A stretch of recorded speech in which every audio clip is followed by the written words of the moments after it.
Welcome back to the Red and Black Barbecue Shack, guys. Today we are going to be cooking a full grilled chicken dinner, all on the charbroil, baby. Let's get it. First things first, let's go ahead and get the pit fired up. Since the corn is going to take the longest to cook, I already got it prepped to throw on the pit. We got it wrapped in some foil with some country crock salt and pepper on it.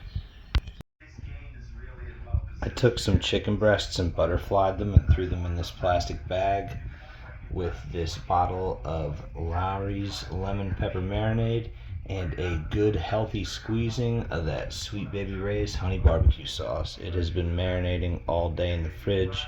We are going to throw it on the pit when it gets up to temperature. Let's get the water boiling for our mac and cheese. So in this pot, all I got is some fancy salt and some fancy water. Let's crank that. It's time to dump your nudes. Perfect. Alright, we got everything on the pit and grilling up.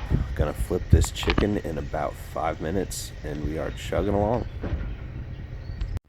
Nudes are done boiling. The chicken is done grilling. The nudes are done boiling.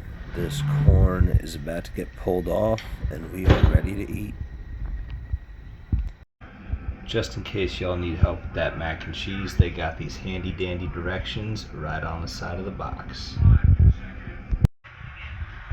Well, there you go. That's how we made a full complete dinner on the barbecue pit with all the fixings. Well, I'm starving. I can't wait to dig in. I'm gonna go eat this and watch some playoff hockey. Thanks for watching. Make sure you like and subscribe. We'll see you next time. Deuces.